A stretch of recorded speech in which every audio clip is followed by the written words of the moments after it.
لا حول ولا قوة إلا بالله العلي العظيم. أعوذ بالله السميع العليم من الشيطان اللعين الرجيم. بسم الله الرحمن الرحيم. رب اشرح لي صدري ويسر لي أمري واحلل عقدة من لساني يفقهوا قولي. اللهم كل وليك الحجة بن الحسن العسكري صلواتك عليه وعلى آبائي في هذه الساعة وفي كل ساعة وليا وحافظا وقاعدا وناصرا ودليلا وعينا حتى تسكنه أرضك توءا وتمحيه فيها طويلا. الحمد لله الذي هدانا لهذا وما كنا لنهتدي لولا أن هدانا الله. لقد جاءت رسل ربنا بالحق. الصلاة والسلام التحية والإكرام على بشر النذير وسراج منير على رسول الثقلين محبوب رب المشرقين والمغربين جد الحسن والحسين مولانا بمولى الثقلين بالقاسم محمد وآل طيبين الطاهرين المعصومين المظلومين المنتجبين المقربين. ولعنة الله على أعدائهم وغاصب حقوقهم ومنكر فضائلهم أجمعين. أما بعد، فقد قال الله تعالى وتبارك في كتابه القرآن المجيد والفرقان الحميد وهو أصدق القائلين وقوله الحق. بسم الله الرحمن الرحيم. وما يعلم تأويله إلا الله والراسخون في العلم. صلوات সবাই মিলে ঝুলে জোরে সালাওয়াত। সমস্ত তারিফ ও প্রশংসা একমাত্র অদৃশ্য শক্তি পাক আল্লাহ রাব্বুল আলামিনের জন্য। 1446 হিজরির মুহররম মাসের আজ 4 তারিখ। আলহামদুলিল্লাহ, আমরা এবছর এই মুহররমের মজলিস করতে পারছি এবং আল্লাহর শুকর যে আল্লাহ আমাদের হায়াত রেখেছে, আমরা বেঁচে আছি। আর বেঁচে আছি তো বেঁচে থাকার প্রমাণও দিচ্ছি। কারণ যে বেঁচে থাকে তার বেঁচে থাকার প্রমাণ থাকে, যে বেঁচে থাকে না তার বেঁচে থাকার প্রমাণ থাকে না। দুটো প্রমাণ আছে। এক, যে ব্যক্তি আর নড়ে না, চড়ে না, কিছু বলে না, কিছু করে না, তার মানে জানা গিয়েছে সে মারা গিয়েছে। আর যে ব্যক্তি একটু নড়ে চড়ে, আওয়াজ দেয়, ডাকলে উত্তর দেয়, তার মানে জানা যাবে ও ব্যক্তিটা এখনো বেঁচে আছে। সালাওয়াত মুহাম্মদ ওয়া আলি।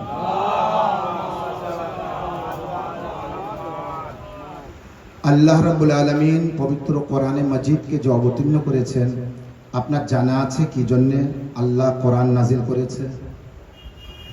আল্লাহ রাব্বুল আলামিন কোরআন কি জন্য নাজিল করেছেন? কোরআন যে নাজিল হয়েছে কিসের কারণে, উদ্দেশ্য কি? তো উদ্দেশ্য হচ্ছে হুদাল লিল মুত্তাকিন। কোরআন মুত্তাকিনদের হেদায়েতের জন্য নাজিল হয়েছে। সালাওয়াত মুহাম্মদ ওয়া আলি।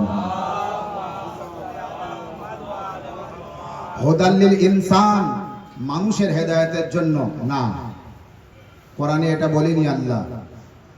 হুদাল লিল মুমিনিন না, মুমিনদের জন্য না, হুদাল লিল মুত্তাকিন। কোরআন হেদায়েত করবে মুত্তাকিদের। যারা মুত্তাকি অর্থাৎ খোদা ভীরু। যদি খোদাকেই না মানে, যদি আল্লাহকেই না মানে কেউ, তো কোরআন তার হেদায়েত করবে এটা কিভাবে বলুন?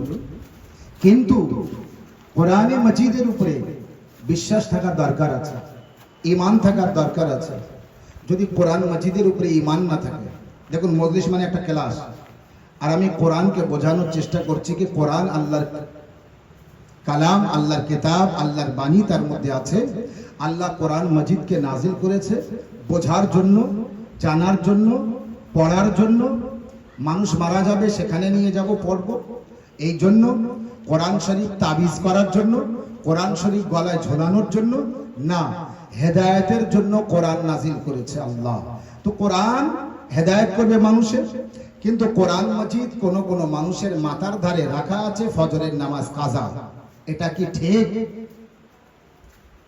কোরআন তো বলা উচিত ছিল, এ ভাই ও আজান হয়ে গিয়েছে, নামাজ পড়, এই না? কিন্তু কোরআন বলেছে কোনোদিন? বলিনি না? তার মানে কি?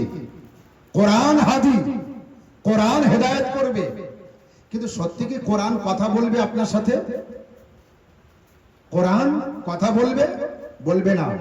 কিন্তু এক শ্রেণীর মানুষ তারা বলেছিল হাসবুনা কিতাবুল্লাহ, হাসবুনা কিতাবুল্লাহ, আল্লাহর কিতাব যথেষ্ট।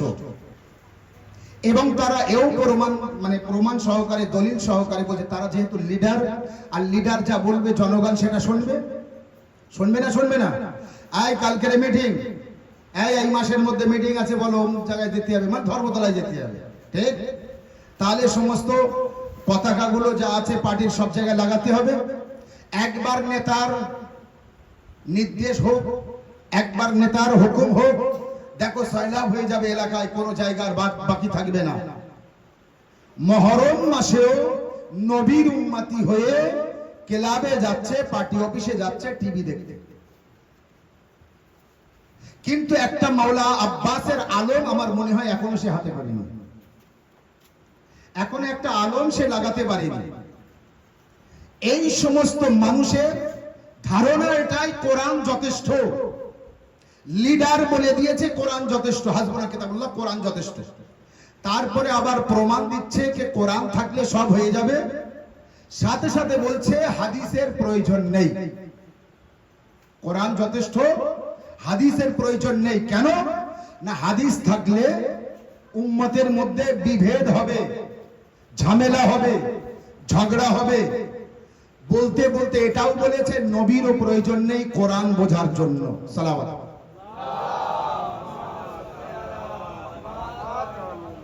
শয়তান যখন শয়তানি করে, কারো না কারো তরফ থেকে মুখে থাপ্পড় মারা দরকার। যদি কেউ না কেউ মুখে থাপ্পড় না মারে, চুপচাপ থাকে, তো শয়তানের কয়েক ধাপ এগিয়ে যায়।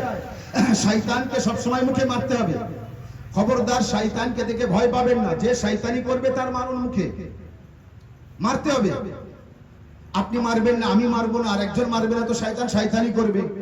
ওই সময় ওই লিডারের মুখে মারার কেউ ছিল না, তাই লিডার বলছে নবী বেঁচে আছে এখনো, বলছে কোরআন যথেষ্ট, নবীর লেখার কোনো প্রয়োজন নেই, কোরআন বোঝার জন্য নবীরও প্রয়োজন নেই। নাউজুবিল্লাহ।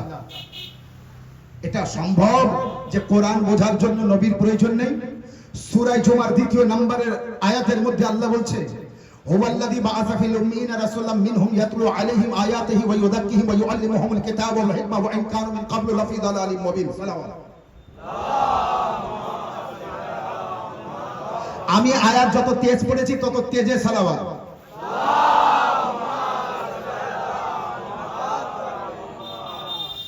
কালবে, হৃদয়ের মধ্যে মুনাফিকের রোগ থাক, শত্রুতার রোগ থাক, দুশমনির রোগ থাক, আর মনের রোগ থাক, দূর হয়ে যাক। জোরে সালাওয়াত।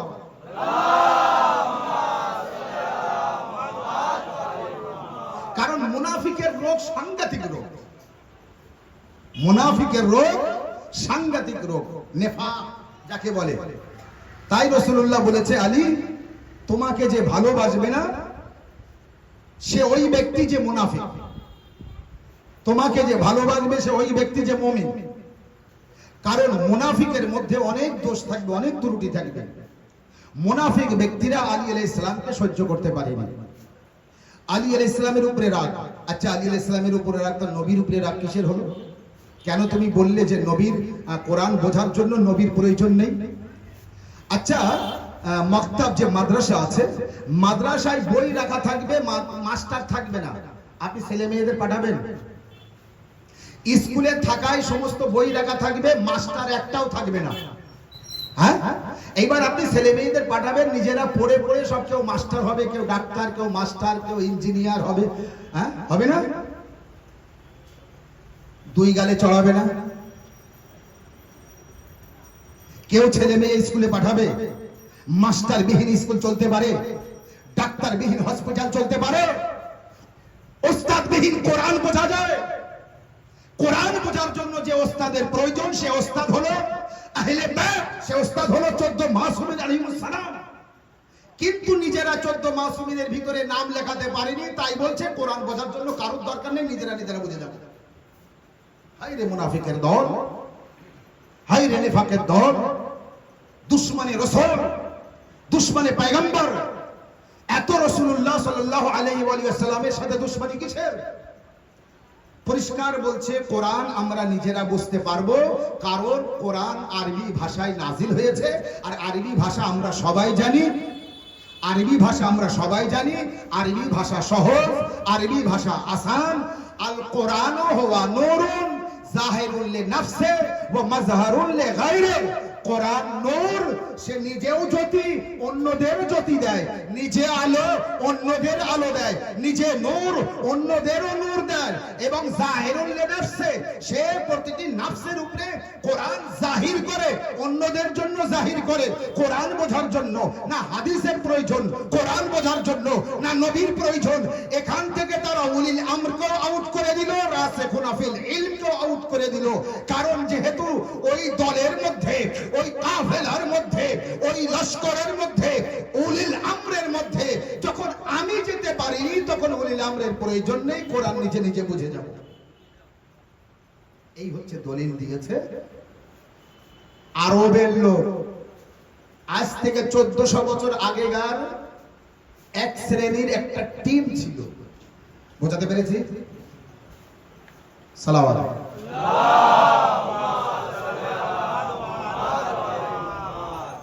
তাদের দৃষ্টি, তাদের আকীদা, তাদের বিশ্বাস কোরআন থেকে মানুষকে দূরে সরানো, এই হাদিস থেকে মানুষকে দূরে সরানো, আর কোরআনকে হালকা করা। কোরআন নিজে নিজে বোঝা যাবে, তো কোরআনকে হালকা করা হলো না। মানে ট্রাফিকের প্রয়োজন নেই, 4 রাস্তার মোড়ে বই থাকবে, ট্রাফিকের ওই আইনের বই, হ্যাঁ ট্রাফিকের প্রয়োজন। এবার যে যা যাবে গাড়ি রেখে ওখান থেকে বইটা খুলে পড়ে কোন দিকে যাব কি করব ওটা পড়ে তারপরে যাবে। চিন্তা করতে পারছেন? হসপিটালে রোগের চিকিৎসা করার বই থাকবে, ডাক্তার থাকবে না। আপনি রোগী নিয়ে যাবেন, বই খুলবেন, খোলার পরে ওর থেকে কোন রোগের কোন ঔষধ পড়ে তারপরে রোগীকে ঔষধ দেবেন, তাই না? স্কুলে যাবেন, যাওয়ার পরে বই খুলবেন, নিজেরা পড়বেন। এই লাইনে গেলে ডাক্তার হবো, এই লাইনে গেলে মাস্টার হবো, এই লাইনে গেলে ইঞ্জিনিয়ার হবো, এই লাইনে গেলে ব্যাংকের চাকরি পাবো, এই লাইনে গেলে অমুক জায়গায় চাকরি পাবো বলে সেইভাবে পড়বেন। পড়ে যা সেই ডাক্তার, মাস্টার, ইঞ্জিনিয়ার, অফিসার, মানে এইসব আইন আদালত সব শিখবেন। কি হয়েছিল? ই হয়। আর তাই যদি হয়, কোরআন যদি নিজে নিজে বোঝা যায়, কোরআন বোঝার জন্য মাস্টারের যদি প্রয়োজন না হয়, আলিফ লাম মিমের মানে আজও কোরআনে নেই কেন? হরফে মুকাত্তিয়াতের মানে আজও কোরআনে নেই কেন? সালাওয়াত।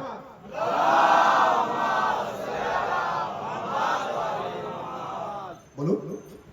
সূরা আল-হামদের পরে সূরা বাকরা, সূরা বাকরায় দেখবেন প্রথম আয়াত আছে বিসমিল্লাহির রহমানির রহিম, আলিফ লাম মিম যালিকাল কিতাবু লা রাইবা ফিহি। হ্যাঁ, এর পর আছে, আমি আবার সুর দিয়ে পড়ছি না, কারি না কেরাত না, হ্যাঁ ঠিক। তাহলে এই আলিফ লাম মিম যেটা, এর মানে এর নিচেই কোরআনের সব মানে আছে, সব অক্ষরের মানে, শব্দের মানে। আলিফ লাম মিমের মানে নেই কেন? যখন নিজে নিজে বোঝা যায়, তো আলিফ লাম মিমের মানে করো। কাফ হা ইয়া আইন সাদ, এর মানে নেই কেন? ইয়াসিন, এর মানে নেই কেন? প্রায় সূরার আগে হরফে মুকাত্তাত একটি করে শব্দ আছে, তার মানে নেই কেন? লেখা নেই কেন? যদি কোরআন বোঝা যায় নিজে নিজে, ওস্তাদের প্রয়োজন না হয়, নবীর প্রয়োজন না হয়, তো আল্লাহ কেন সূরা জুমার মধ্যে বললেন, যে আয়াতটি পড়েছি সূরা জুমার মধ্যে আল্লাহ কেন বলছে আমি রাসূলকে প্রেরণ করেছি উম্মীদের মাঝে, মূর্খদের মাঝে? কেন? ইয়াতলু আলাইহিম আয়াতি, আমার রাসূল আয়াত তেলাওয়াত করবে, আমার নিশানি বয়ান করবে, ওয়া ইউযাক্কিহিম, তাদের মন পরিষ্কার করবে। ইয়াতলু আলাইহিম আয়াতি ওয়া ইউযাক্কিহিম ওয়া ইউআল্লিমুহুমুল কিতাব ওয়া হিকমা, কিতাব ও হিকমতের তালিম দেবে। বোঝা গেল? তার মানে কি বোঝা গেল? পুরো কোরআনের ওস্তাদকে বোঝা যায়নি? তো উত্তর দেন, এই আয়াতের দ্বারা প্রমাণ কি হলো? কোরআনের মাস্টারকে রাসূলুল্লাহ, কোরআনের ওস্তাদকে আল্লাহ সূরা জুমার 2 নম্বর আয়াতে বলেছে না বলিনি? কোরআন খোলেন, আমার সাথে মিলিয়ে নেন। কোরআনের ওস্তাদ রাসূলুল্লাহ পয়গম্বরে ইসলাম সাল্লাল্লাহু আলাইহি ওয়া সাল্লাম। যদি কোরআন থেকে দলিল না দিতে পারি, তো মেম্বারে নবীতে আসব না। কোরআনের ওস্তাদ সাল্লাল্লাহু আলাইহি ওয়া সাল্লাম।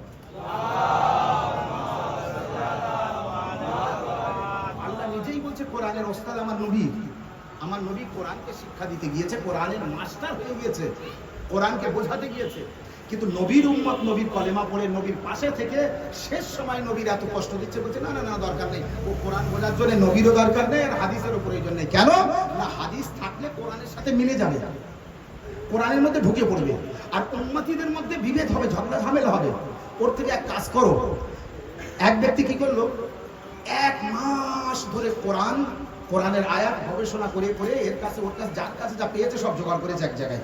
500 হাদিস জোগাড় করেছে 1 মাস ধরে। 500 হাদিস জোগাড় করে এক জায়গায় করে রেখেছে। রাখার পরে বলছে আমি কি করবো, এই হাদিস যদি থাকে এ তো কোরআনের সাথে মিলে যাবে। ওর থেকে এক কাজ করে আমি ইস্তেখারা করি, আল্লাহর কাছে জানাই। এবার বলছে আমি আল্লাহর কাছে ইস্তেখারা করেছি, আমি আল্লাহকে বলেছি আল্লাহ কি করবো, এই হাদিসগুলি এ রাখলে তো সমস্যা হতে পারে। তো আল্লাহ বলছে একটা কাজ করো, তুমি ওই হাদিসগুলি সব পুড়িয়ে দাও, জ্বালিয়ে দাও, সব পুড়িয়ে ফেলো।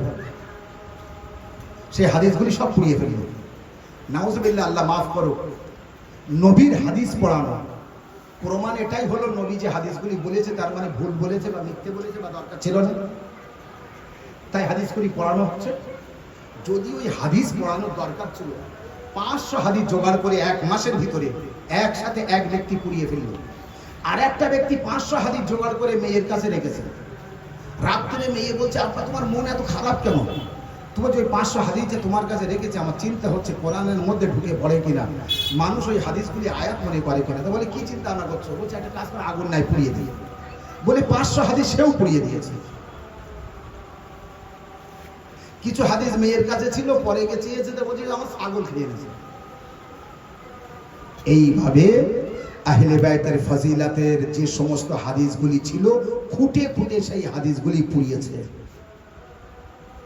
সেই হাদিসগুলি পুড়িয়েছে, বাকি হাদিসগুলি পড়ায়নি। এত অত্যাচার করেছে। এগুলো হয়েছে নবীর ওফাতের পর। নবীর ওফাতের পর হাদিস কমিটি তৈরি হয়েছিল। কি কমিটি? হাদিস কমিটি। হাদিস কমিটি তৈরি হয়ে তারা হাদিস সংগ্রহ করেছে, আর এইভাবে খুঁটে খুঁটে একজনকে ঠিক করেছে যে আহলে বাইতের ফজিলত যেগুলো আছে ওগুলো আলাদা কর, আর যাতে আহলে বাইতের ফজিলত নেই সেগুলো আলাদা কর।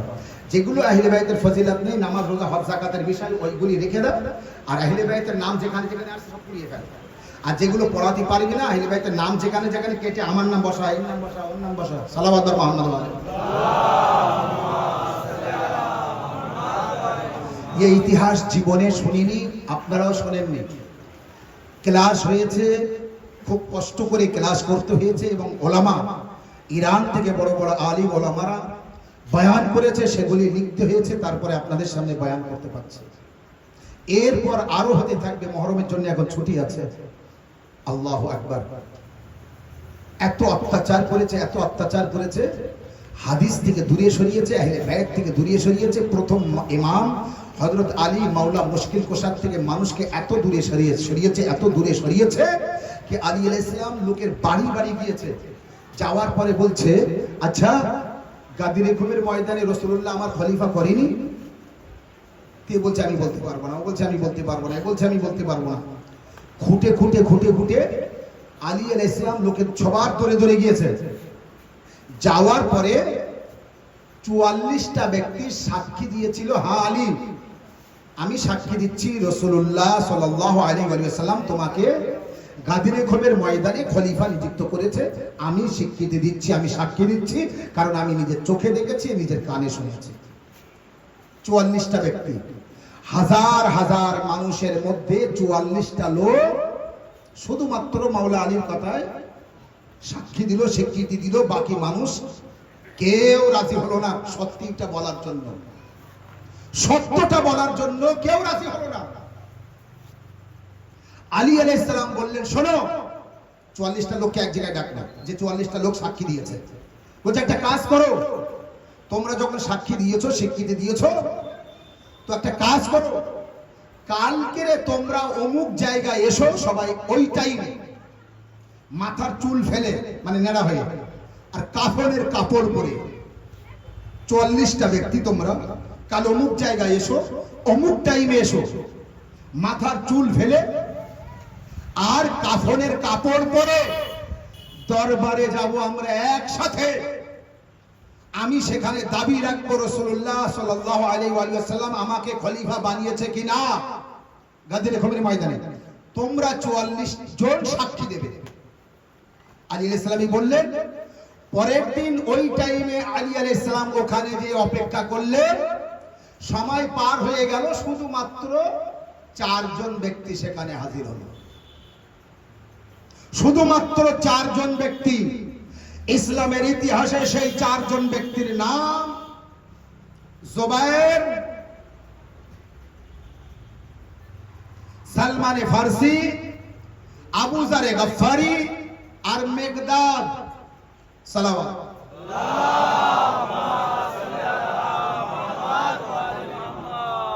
চিন্তা করুন, হাজার হাজার মানুষের মধ্যে 44 জন সাক্ষী দিয়েছে।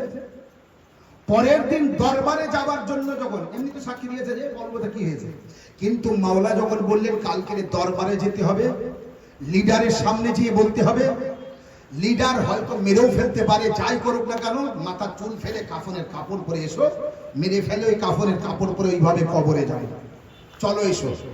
4 জন শুধুমাত্র আসলো, আর সব গায়েব।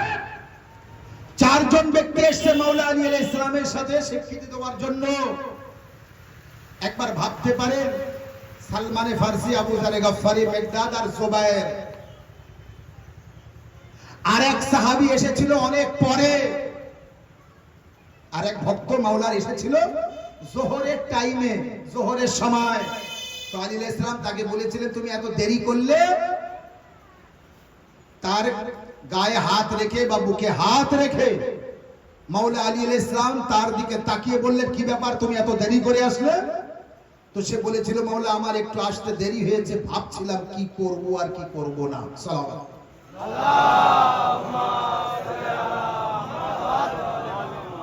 মানুষকে এমন ভাবে দূরে সরিয়েছে, হাদিস বলার দরকার নেই, হাদিসে যাবার দরকার নেই। পুরানো জামানার কাহিনী ঘটনা পড়ো, বনি ইসরাইলের ঘটনা পড়ো, আর কোরআন পড়ো, কোরআন পড়ো। এই জন্য তো আজও বলছে অত মহরম করতে হবে না, মজলিস করতে হবে না, রোজাদারি করতে হবে না, শুধু রোজা রাখ আর কোরআন পড়, কোরআন পড়, কোরআন পড়। ঠিক আছে, কোরআন পড়। কোরআনে বলছে, মনে করুন এক জায়গায় কোরআনে বলছে যে এই জায়গাটায় বসো না, সেই জায়গায় বসে কোরআন পড়ছে, আর কোরআনে সেই আয়াতটাই পড়ছে যে এখানে বসো না, সেই আয়াতটা পড়ছে সেখানে বসে। মানে বোঝা গেল কোরআন পড়ছে কিন্তু না কোরআনের মানে জানে না, মাফহুম জানে না, উদ্দেশ্য না, আয়াত না কিছু। আল্লাহ পরিষ্কার বলছে কোরআনের মধ্যে, ইন্নামাল মুশরিকুনা নাজাসান, মুশরিকরা নাপাক। এই আয়াত পড়ছে আর মুশরিকের দোকানে লব লব করে খাচ্ছে। সালাওয়াত আর মুহাম্মাদ ওয়া মুশরিকের বাড়িতে খাচ্ছে, মুশরিকের হাতে খাচ্ছে, আর কোরআনে পরিষ্কার ভাবে বলছে যে মুশরিক নাপাক, তাহলে আগে পাক করতে হবে তাকে।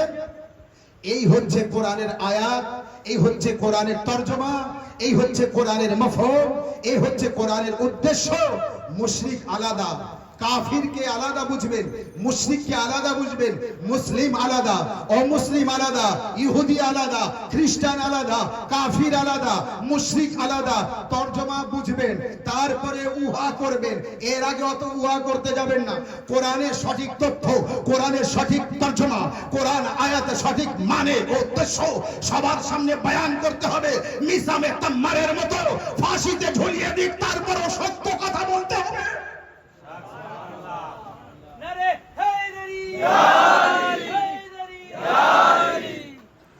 সত্য কথা বলে যেতে হবে। কোরআন ডাইরেক্ট যদি শুধু কোরআন বোঝা যায়, তাহলে কোরআন পড়তেও নিষেধ করা হয়েছে কেন? কিসের জন্য কোরআন পড়তে নিষেধ করা হয়েছে? বলে অত কোরআন পড়তে হবে না, পুরানো দিনের কাহিনী পড়। ওই কাবুল আহবার আর তামিমদারি, মনে রাখবেন দুজনের নাম, কাবুল আহবার, তামিমদারি, এই দুজন ব্যক্তি, তাদেরকে নিয়ে জুম্মার খুতবায় বলা হচ্ছে খুতবার আগে তোরা যা পারিস পড়, যাতে মানুষদের খুতবায় যে কোরআন হাদিসের আলোচনা করা হয় ওটা থেকে মানুষকে দূরে সরানো যায়। হাই রে বদনসিব, হ্যাঁ, আলী আলাইহিস সালাম বলছে যা কিছু জানার আমার কাছ থেকে জান, জেনে নে আমার কাছ থেকে। তো আলী আলাইহিস সালামের কাছ থেকে জ্ঞানের কথা নেওয়া যেমন তেমন এক দল বেদে আলী আলাইহিস সালামের কাছে গিয়েছে। হে আলী, একটা প্রশ্ন। মাওলা বলেন করো প্রশ্ন। বলে হে আলী, এমন কোন এক আছে যা কখনো দুই হয় না? আলী আলাইহিস সালাম সাথে সাথে বলে দিলেন আল্লাহ। সালাওয়াত মুহাম্মদ ওয়া আলি মুহাম্মদ। হে আলী, এমন কোন দুই আছে যা তিন হয় না? আলী আলাইহিস সালাম বলে দিলেন রাত আর দিন। সালাওয়াত মুহাম্মদ ওয়া আলি মুহাম্মদ। হে আলী, এমন কোন তিন আছে যে চার হয় না? আলী আলাইহিস সালাম বললেন তিন তালাক। সালাওয়াত মুহাম্মদ ওয়া আলি মুহাম্মদ। হে আলী, এমন কোন চার আছে যে পাঁচ হয় না? আলী আলাইহিস সালাম বললেন একসাথে এক সময় চারটে স্ত্রী রাখা যা পাঁচটা স্ত্রী রাখতে পারে না। সালাওয়াত মুহাম্মদ ওয়া আলি মুহাম্মদ। একসাথে একজন বিয়ে করেছে, একটা দুটো তিনটে চারটে করতে পারে, পাঁচটা বিয়ে করতে পারে, মানে একসাথে পাঁচটা স্ত্রী রাখতে পারবে না, চারটে স্ত্রী রাখতে পারবে না। তো এক ব্যক্তি বলছে আলী, এছাড়াও তো অন্যভাবে উত্তর দিতে পারো, এইভাবে উত্তরটা দিলে কেন? আলী আলাইহিস সালাম বললেন আমার অনেক রকমের উত্তর আছে, কিন্তু আমি অন্য উত্তর দিলাম না এই জন্যে, তুমি আমার পরে এই ব্যক্তির কাছ থেকে শুনে নেবে যে প্রশ্ন করেছে। এই প্রশ্ন অনেক ব্যক্তির কাছে করেছে, তারা উত্তর দিয়েছে, সে উত্তরের মাথায় খাটেনি, কারণ এর মাথায় এই উত্তর আছে। এই উত্তর না দেওয়া পর্যন্ত এই ব্যক্তিটা কষ্ট পাবে, আর এ মনের কাছে বুঝন দিতে পারবে না যে আমি উত্তর পেয়েছি, তাই আমি একে এই উত্তর দিয়েছি। বর্ণা নতুবা তোমরা যদি এই প্রশ্ন এইভাবে করতে থাকো, একই প্রশ্নের উত্তর কিয়ামত পর্যন্ত দিতে থাকবো, আলীর কোনো উত্তরের কমি হবে না। সালাওয়াত মুহাম্মদ ওয়া আলি মুহাম্মদ।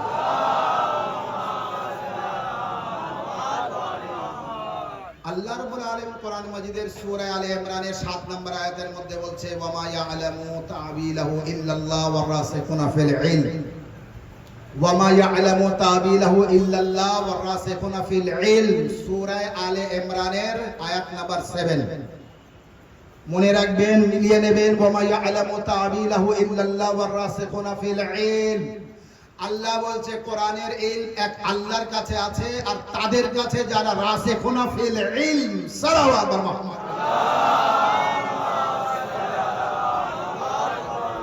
এর আগের আয়াতে বলেছিলাম, কয়েকদিন ধরে আমি বলছি কি আল্লাহ বলছে ইতাআত করো আল্লাহর, তার রাসূলের আর উলিল আমরের। আজকের হলো কোরআনের জ্ঞান শুধুমাত্র আল্লাহর কাছে আছে, আর তাদের কাছে আছে যারা রাসিখুনা ফিল ইলম। এই রাসিখুনা ফিল ইলমের মানে কি আছে, রাসিখুনা ফিল ইলম কাদের বলা হয়, এর উপরে লম্বা আলোচনা আছে। রাসিখুনা ফিল ইলম শর্টে আপনি বুঝে নেবেন, যারাই উলিল আমর তারাই রাসিখুনা ফিল ইলম। সালাওয়াত মুহাম্মদ ওয়া আলি মুহাম্মদ। ওই ব্যক্তি যারা বলেছিল হাদিসের প্রয়োজন নেই কোরআন বোঝার জন্য, তারা রাসিখুনা ফিল ইলমের মধ্যেও নেই, তাই রাগ হাদিস বাদ। হাদিসের দিকে যাওয়া যাবে না, হাদিস বাদ, হাদিসের আলোচনা করা যাবে না। আপনাকে আমি বলি মিলিয়ে নেবেন।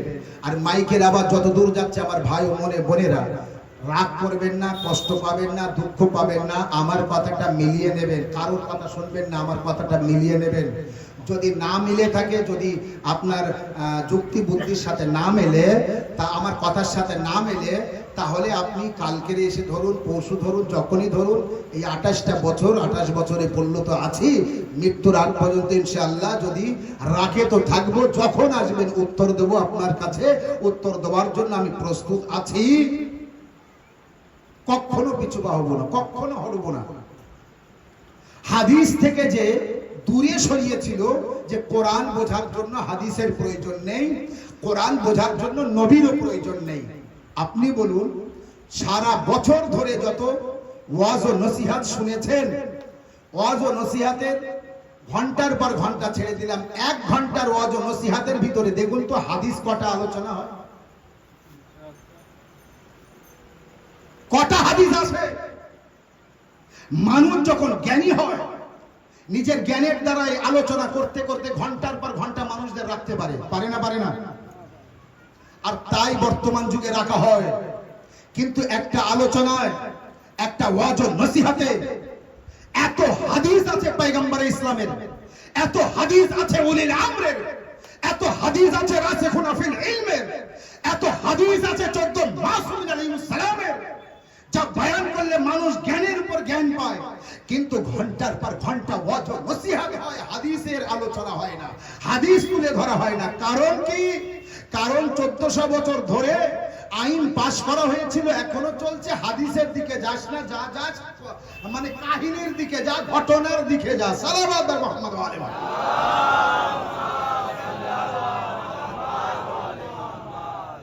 আলী আলাইহিস সালামের হাদিস নাহজুল বালাগা পড়ুন, পড়ুন। দুআয়ে সাহিফায়ে সাজ্জাদিয়া, ইমামে সৈয়দে সাজ্জাদ যায়নুল আবেদিন আলাইহিস সালামের দোয়া, দুআয়ে সাজ্জাদিয়া পড়ুন, সাহিফায়ে সাজ্জাদিয়া। হ্যাঁ, 14 মাসুম আলাইহিস সালামের হাদিস। সারা ঘর যদি রেখে দেওয়া হয়, মানে সাজিয়ে, বিল্ডিং এর পর বিল্ডিং যদি সাজানো হয়, তারপরও হাদিস রাখার জায়গা পাবেন না, এত হাদিস আছে। কিন্তু সেই সমস্ত হাদিস থেকে দূরে সরানো হয়েছে। আল্লাহর কসম, আল্লাহ রহম করেছে কিছু ব্যক্তির উপরে যারা মৃত্যুকে ভয় পায় না। তারা বই লিখেছে এবং বই লেখার পরে গোপন করে রেখেছিল, নতুবা মেরে ফেলবে আর বইটা পুড়িয়ে দেবে। হাদিস যে ব্যক্তি হাদিস পড়াতে পারে সে ব্যক্তি বইও পুড়িয়ে ফেলতে পারে। তাই বই গোপনে লিখেছিল, হাদিসগুলি সংগ্রহ করেছিল। এর হাত থেকে ওর হাতে, ওর হাত থেকে ওর হাতে হস্তান্তর হতে হতে হতে হতে 1400 বছর পরেও আমাদের কাছে সেই হাদিসগুলি পৌঁছিয়েছে, সারা বিশ্বের মধ্যে ছড়িয়ে আছে। রাসূলুল্লাহর হাদিস, মা ফাতেমা জাহরার হাদিস, ইমামে মাওলা আলী আলাইহিস সালামের হাদিস, ইমামে হাসান আলাইহিস সালামের হাদিস, ইমামে হুসাইন আলাইহিস সালামের হাদিস, ইমামে যায়নুল আবেদিন আলাইহিস সালামের হাদিস, ইমামে মুহাম্মদ বাকর আলাইহিস সালামের হাদিস, ইমামে জাফর সাদিক আলাইহিস সালামের হাদিস, ইমামে মুসা কাজিম আলাইহিস সালামের হাদিস, ইমামে রেজা আলাইহিস সালামের হাদিস, ইমামে মুহাম্মদ তাকি আলাইহিস সালামের হাদিস, ইমামে আলী নাকি আলাইহিস সালামের হাদিস, ইমামে হাসান আসকারি আলাইহিস সালামের হাদিস, ইমামে মাহদি আখিরুজ জামান আলাইহিস সালাম।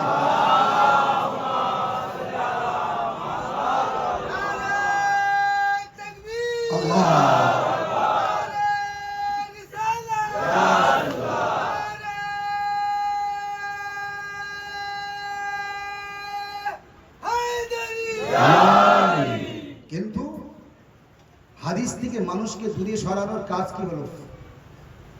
মানে ক্ষতি কি হলো?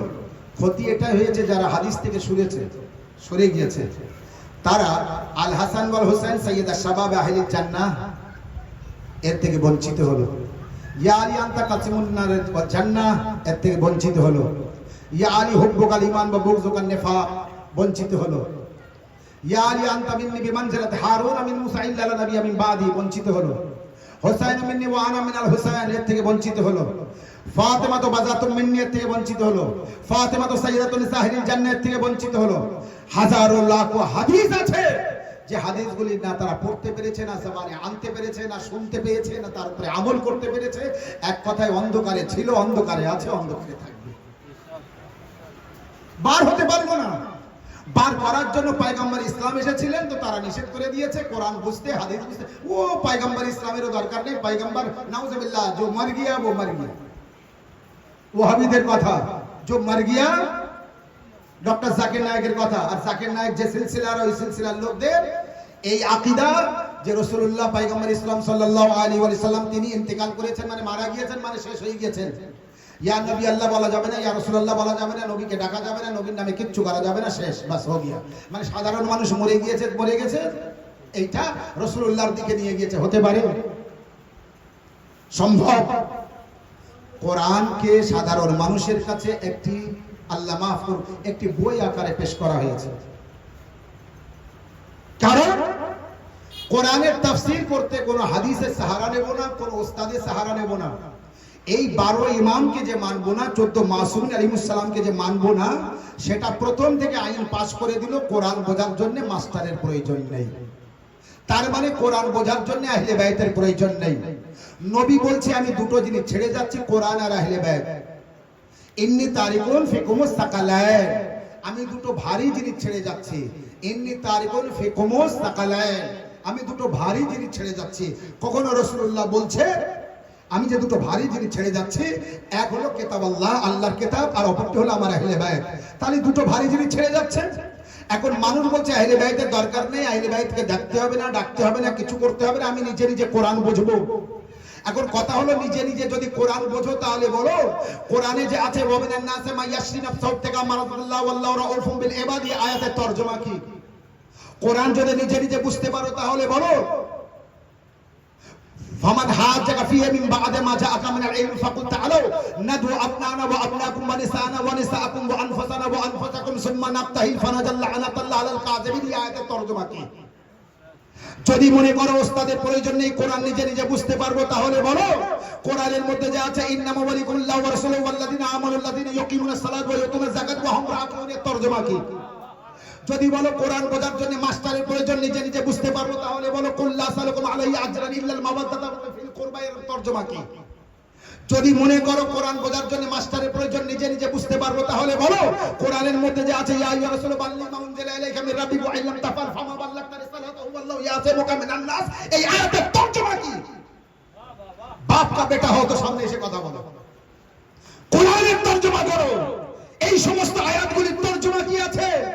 এই আয়াতের তরজমা বুঝতে, এই আয়াতের তাহবিল বুঝতে, তাবিল বুঝতে, আল্লাহ বলছেন না কোরআনে সূরা আলে ইমরানের 7 নম্বর আয়াতে ওয়া মা ইয়ালামু তাবিলাহু, কোরআনের তাবিল, কোরআনের আসল উদ্দেশ্য, আসল মতলব, আসল তরজমা, আসলটা বোঝার জন্য আল্লাহ বোঝে, আর তারা বোঝে যারা রাসিখুনা ফিল ইলম।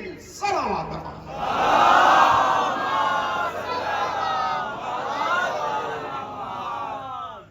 সহজ না যে কেউ কোরআন বুঝবে, কোরআন যে কেউ হেদায়েত, কোরআন যে কেউ মানে পড়তে তাই পারে না, কোরআনের হেদায়েত যে কেউ পেতে পারে না। মুমিন হলেও কোরআনের হেদায়েত পাচ্ছ না, মুসলমান হলেও কোরআনের হেদায়েত পাচ্ছ না, সাধারণ মানুষ হলেও কোরআনের হেদায়েত পাচ্ছ না। কোরআনের হেদায়েত পেতে গেলে মুত্তাকি হতে হবে, হুদাল লিল মুত্তাকি। তো কোরআনের হেদায়েত পেতে গেলে মুত্তাকি যখন হতে হবে, তাহলে সেই কোরআন বুঝতে গেলে কোরআনের মাস্টারের প্রয়োজন। তো আমি কয়েকটি উদাহরণ দিয়ে আপনাদের এই জায়গায় এনেছি, বাদ আমি মুসাহিবে যাব। মাদ্রাসায় বা মাকতাবে শুধু বই রাখলে হবে না, মাস্টারের প্রয়োজন বোঝানোর জন্য। স্কুলে শুধু বই রাখলে হবে না, সেখানেও মাস্টারের প্রয়োজন। আর ট্রাফিক আইনে ওখানে ট্রাফিক রাখতে হবে, কিন্তু ওখানে ট্রাফিক না রেখে ট্রাফিকের যে নিয়ম কানুন আছে তার বই রাখলে হবে না। হ্যাঁ, হসপিটালে ওই চিকিৎসার বই রাখলে, ডাক্তারি বই রাখলে হবে না, ওখানে ডাক্তারের প্রয়োজন, নতুবা রোগী শেষ। ওই বই খুলে রোগ খুলবো, রোগের ওষুধ খুলবো, ততক্ষণের ভিতরে আবার ইন্না লিল্লাহ খবর এসে যাবে, হবে না? আরো কান্দে ফোন করে দিতে হবে বাড়িতে, তাড়াতাড়ি বাস টাস কাট। এই হচ্ছে ইসলাম, এই শরিয়ত। না দাগা দেওয়া, ইবলিসের কাজ যেটা দাগা দেওয়া, শয়তানি, সেইটাই হলো। আল্লাহ মাফ করুন, আল্লাহ সকলের বোঝার তৌফিক দিক। কোরআন খবরদার একা একা বোঝা যাবে না, মাস্টার বিহীন। কোনো বই মাস্টার ছাড়া ভালো বোঝা যায় না। আপনার ছেলে মেয়ে পড়ানোর জন্য ভালো মাস্টার খোঁজেন, আর কোরআন নিজে নিজে বুঝবেন। তাই যদি বোঝে, তাহলে একবার কোরআনের কোনো একটা আয়াতের তরজমা করুন বিনা মাস্টারে, বিনা মাস্টারে। তারপরে তরজমা করলেন। সারা পৃথিবীর লোকের তরজমা আলাদা আলাদা কেন? নবী এক ইসলাম নিয়ে এসেছে আজকে ৭৩টা কেন? যদি কোরআন নিজে নিজে বোঝা যায়। এই ৭৩টা হওয়ার কারণ হচ্ছে নিজে নিজে বোঝার কারণে, একা একা বোঝার কারণে। কেউ কোরআন খুলেছে, বুঝেছি তো, এই তো ডাইনে যেতে বলছে, আমি চলে গেলাম। আমার ভাই এসে চাই না বাঁয়ে যেতে বলছে, আমি বাঁয়ে যাচ্ছি। আরেকজন এসে বলছে আমার আব্বা চাই না সামনে যেতে বলছে, সে সামনে গেল। আরেকজন এসে বলছে না না পিছনে যেতে হবে, সে পিছনে বলে। এই তো না কোরআন বলছে এখানে দাঁড়িয়ে থাকতে, সাথে সাথে একটা আয়াতের ৫ জন ৫ রকম মানে করলাম। কোরআনে তো হুজুর একটাই আয়াত বলছে কে হাত ধৌত করো, তো এখান থেকে এইভাবে কেন আর এখান থেকে এইভাবে কেন? সালাওয়াত মুহাম্মদ ওয়া আলি মুহাম্মদ। কোরআনে তো একবারই বলেছে, একটাই জায়গায় বলেছে মাথা মোছা করো, তো এইরকম কেন আর এরকম কেন? সালাওয়াত মুহাম্মদ ওয়া আলি মুহাম্মদ। আছে নিজে নিজে বুঝলে এইভাবে সব ভাগ হবে, কিন্তু যেভাবে নবী বুঝিয়ে গিয়েছে। বাস আমি ছোট্ট মুসাহিব পড়বো, আমি এখানে সময় নিয়েছি ফজিলাতে বেশি, ফজাইলে।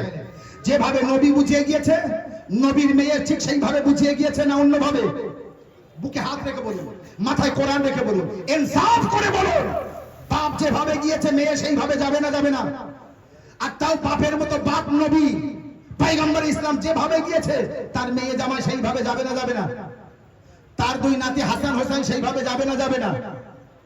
হাসান হোসেন যেভাবে গিয়েছে, হোসেন আলাইহিস সালামের ছেলে জাইনুল আবেদিন, তার ছেলে মোহাম্মদ বাকর, তার ছেলে জাফর সাদিক, তার ছেলে মুসা কাজিম, তার ছেলে আলী রেজা, তার ছেলে জাফর সাদিক, মুসা কাজিম, আলী রেজা, তার ছেলে মোহাম্মদ তাকি, তার ছেলে আলী নাকি, তার ছেলে হাসান আসকারি, তার ছেলে ইমাম মেহদি আখরুজ জামান আলাইহিস সালাম।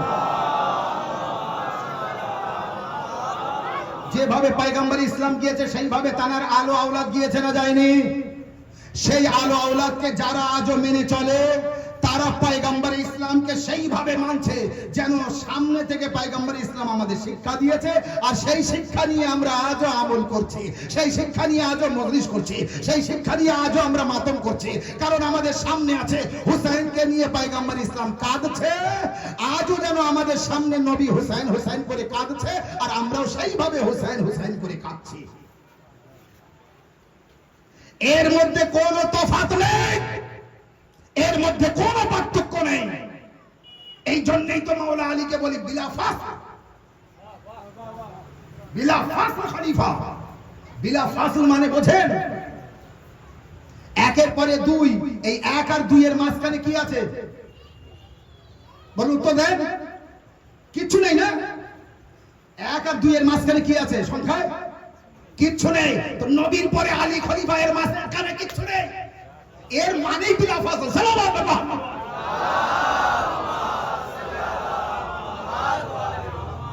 বোঝা গিয়েছে? শুকর আল্লাহর। বা যদি বেঁচে থাকে এইভাবে কোরআন হাদিসের উপরে আলোচনা করি, বোঝার জন্য যথেষ্ট। অবশ্যই এবিডি কারবালার তরফ থেকে লাইভ দেখানো হচ্ছে, বিশ্বের সমস্ত মানুষ দেখছে, আর দেখো বুঝো, বোঝার দরকার আছে। আর যে যেখানে বুঝতে পারবেন আমার কাছে আসলে আমি যতটুকু জ্ঞান রাখি তাকে বোঝার চেষ্টা করব, বোঝানোর চেষ্টা করব। বুঝুন, অবশ্যই কোরআন বোঝার জন্য মাস্টারের প্রয়োজন আছে, আর কোরআনের মাস্টার নবী ও তার বংশধর ছাড়া, আহলে বাইত ছাড়া কেউ হতে পারে না। আমি আর আপনি মাস্টার কিরকম মাস্টার? ওই আমার মাস্টার যা বুঝিয়েছে আমি আমার ছাত্র তাই বোঝাবো, এই মাস্টার। সালাওয়াত।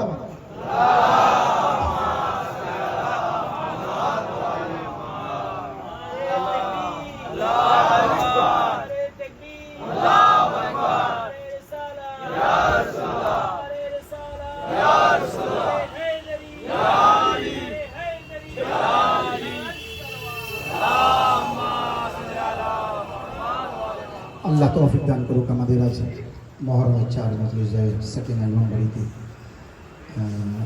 আজাদারি এইভাবে করতে হয়, মজলিস মাতম এইভাবে করতে হয়। খুব সুন্দর আপনারা আসছেন, মজলিসে অংশগ্রহণ করছেন, খুব ভালো লাগছে। সবাই কালো ভালো লাগবে। আগামী হোসেন এই মজলিস মাতমের দ্বারাই আপনি যত মাওলার আজাদারকে এই মহরম মাসে খাওয়াতে পারেন, পানি পান করাতে পারেন, শরবত পান করাতে পারেন, যত মাওলার আজাদারের খিদমত করতে পারেন, অবশ্যই এর আজর সাধারণ দিনে অন্য দিনে খাওয়ানো, আর এই মহরমের সময় আজাদারদের খাওয়ানো তাবারুকের মাধ্যমে, তাবারুকের ওসিলায় আমি তাবারুক দিচ্ছি, ঠিক আছে? তো এইভাবে যত খাওয়াতে পারবেন মাওলার আজাদারদের বা যে কোনো ব্যক্তিদের হুসাইনের নামে খাওয়াবেন, এর অনেক অনেক সওয়াব পাবেন, অনেক মূল্য পাবেন। কারবালার ময়দান, হাজার হাজার না লাখো লাখো সৈন্য আসছে ইয়াজিদের। কোন রবায়াতে আছে 9 লাখ। একটা জায়গায় 9 লক্ষ সৈন্য মানে কল্পনায় আনতে পারেন? 72 জনের মোকাবেলায় ছোট বড় মিলে 9 লক্ষ সৈন্য। তাই জনাবে যায়েনব সালামুল্লাহ আলাইহি বলেছিলেন, ভাইয়া ইয়াজিদের তো লোকের উপর লোক আসছে, লস্করের উপর লস্কর আসছে ইয়াজিদের তরফ থেকে, ভাইয়া তোমার কেউ নেই এদেশে? ইমাম হুসাইন আলাইহিস সালাম বললেন, আছে তো। বলে তারা কি খবর রাখে না? বলে না। বলে ভাইয়া তাদেরকে তো খবর দিতে পারো। তাই ইমাম হুসাইন আলাইহিস সালামের মনে পড়ে গেল যে আমার এক ছোট্টবেলার খেলার সাথী আছে, হাবিব ইবনে মাজাহির। তো হাবিবকে না খবর দিই, তাই একটা চিঠি পাঠিয়েছিলেন হাবিবের কাছে। হাবিব স্বামী স্ত্রী দুজনে খাচ্ছিলেন, সেই সময় চিঠি পৌঁছায়। চিঠি নিয়ে খুলে দেখে ইমাম হুসাইন আলাইহিস সালামের কাসিদ এসেছে চিঠি নিয়ে। চিঠিটা চুম্বন দেয়, চোখে লাগা। পড়ার পরে দেখে লেখা আছে, হাবিব আমি কারবালায় আছি, ইয়াজিদ সৈন্য পাঠিয়েছে আমাকে মারার জন্য। ইয়াজিদ যদি, হাবিব যদি সময় পাও তাহলে তুমি আসতে পারো, ফাতেমার লাল তোমার অপেক্ষায় আছে। হাবিব বসে খেতে বসেছে, আবার স্ত্রীর পাশে। স্ত্রী বলছে কি হলো, চিঠি কে পাঠিয়েছে? বলে ইমাম হুসাইন আলাইহিস সালাম পাঠিয়েছে। বলে কি লিখেছে? বলে যাওয়ার জন্য বলেছে। হাবিবের স্ত্রী বলছে কি ভাবছো? বলে ভাবছি যাবো কি না। তখন হাবিবের স্ত্রী বলে, ফাতেমার লাল ডাকছে আর তুমি ভাবছো যাবো কি না? হাবিব আমার চুড়ি শাড়ি তুমি পরো, তোমার পোশাক আমাকে দাও, আমি ফাতেমার লালকে সাহায্য করতে যাব। হাবিব বলছে না, আমি তোমাকে পরীক্ষা দিচ্ছিলাম যে তুমি আমাকে যেতে অনুমতি দাও কিনা। ব্যাস আমি অনুমতি পেয়ে গিয়েছি, আমি যাচ্ছি। নিজের গোলামকে বললেন, গোলাম আমার ঘোড়াটা নিয়ে দূরে রাস্তায় যেয়ে দাঁড়াও, তোমার কাছ থেকে আমি ঘোড়া নেবো আর তুমি ওখান থেকে আজাদ হয়ে যাবে, স্বাধীন হয়ে যাবে। আমি যদি এখান থেকে ঘোড়ার পিঠে সাওয়ার হয়ে যাই, ইবনে জিয়াদের লোক ও লস্কর আমাকে ধরে ফেলবে, আটকে দেবে। গোলাম কিছু দূর যেয়ে দাঁড়িয়ে আছে, হাবিবকে যেতে দেরি হচ্ছে বলে গোলাম দেখছে ঘোড়া লাফ দিচ্ছে। তখন গোলাম বলছে, আমার মালিক যদি আসতে একটু দেরি করে তো আমি তোকে নিয়ে চলে যাবো কারবালায়, তুই কষ্ট পাস না, বাস আর একটু অপেক্ষা কর। এই বলতে না বলতে হাবিব পৌঁছে গেল। গোলামকে আজাদ করে দিয়ে ঘোড়ার পিঠে সাওয়ার হয়ে মরুভূমির উপর দিয়ে হাবিব কারবালায় পৌঁছালো। হাবিব যে কারবালায় পৌঁছেছে, জনাবে যায়েনব সালামুল্লাহ আলাইহা খবর পেয়ে একবার খবর পাঠিয়ে দিলেন, যাও হাবিবকে আমার তরফ থেকে সালাম পৌঁছে দাও। যেই বিবি যায়েনবের সালাম হাবিবের পর্যন্ত পৌঁছালো, হাবিব নিজের মাথায় হাত মারতে থাকলো, আল্লাহ এ কোন সময় এসে গিয়েছে? জাহরার লাল, জাহরার মেয়ে ফাতেমা, জাহরার মেয়ে জনাবে যায়েনব আমাকে সালাম দিচ্ছে উল্টো। যাদেরকে আমরা সম্মান করি, যাদেরকে আমরা সালাম করি, তারা উল্টো আমাকে সালাম করছে। আজাদার ইয়ে হাবিব ইমাম হুসাইন আলাইহিস সালামের লস্করে শামিল হয়ে গেলেন। আশুরার রাতে ইমাম হুসাইন আলাইহিস সালাম যখন বলেছিলেন আমি আলো নিভিয়ে দিচ্ছি, তোমরা সবাই চলে যাও, কিন্তু আজাদারও যখন আবার কিছুক্ষণ পরে বাতি জ্বালালেন তো দেখলেন হাবিব পাগড়ির কাপড় কোমরে বেঁধে সোজা হয়ে দাঁড়িয়ে আছে। হুসাইন বললেন, দোস্ত হাবিব এটা কি হলো? তুমি এইভাবে, তোমার তো কোমর ঝুঁকে গিয়েছে, তুমি সোজা হয়ে আছো কেন? হাবিব বলছে, মাওলা সকাল হলে যুদ্ধ হবে, আর যুদ্ধে যুবকদের যাবার অনুমতি হবে, আমি বৃদ্ধ, আমার অনুমতি আসবে না, নাম আসবে না। হে মাওলা, এই জন্য আমি যুবক হয়ে আছি যেন ওই লিস্টিতে আমার নাম আগে আসে। আজাদারও এক এক করে যখন ময়দানে যায় আর তাদের খালি ঘোড়া ফিরে আসে, ইমাম হুসাইন আলাইহিস সালাম যেয়ে তাদের লাশ নিয়ে আসে। অবশেষে হাবিব বলছে, মাওলা আমাকে অনুমতি দেন, আমিও ময়দানে যাব। আকবার এমন যেন না হয় আকবার শহীদ হবে আর আমি বেঁচে থাকি, কাসিম শহীদ হবে আর আমি বেঁচে থাকি। একবার ইমাম হুসাইন আলাইহিস সালাম হাবিবকে অনুমতি দিলেন, হাবিব ময়দানে গেলেন। ওই বৃদ্ধ বয়সে জালিমদের সাথে মোকাবেলা করে এমন সময় হাবিবের চারিদিক দিয়ে ঘিরে ফেললো জালিমরা, তীর ও তলোয়ার মারলো। হাবিব আর ঘোড়ার পিঠে না থাকতে পেরে জমিনে পড়ে যায়, আওয়াজ দেয়, মাওলা আদরিকনি, হে মাওলা আমাকে সাহায্য করো। এভাবে হুসাইন ময়দানে গেলেন, হাবিবের মাথার ধারে বসলেন। হে আমার ছোট্টবেলার খেলার সাথে হাবিব, তুমি আমাকে ছেড়ে চলে গিয়েছো। হাবিবের মুখে রক্ত পরিষ্কার করে হাবিবের লাশা হুসাইন নিয়ে আসলেন। কিবা আওয়াজ দিতে দিতে পড়তে পড়তে ইন্না লিল্লাহি ওয়া ইন্না ইলাইহি রাজিউন। হে বহন যায়েনব, আমার সাথী হাবিব শহীদ হয়ে গিয়েছে। ইন্না লিল্লাহি ওয়া ইন্না ইলাইহি রাজিউন।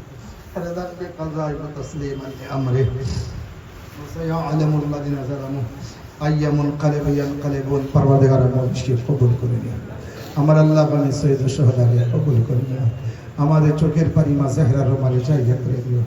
আয় আল্লাহ, এলাকার সমস্ত মানুষকে কোরআন ও হাদিস বোঝার তৌফিক দান করো।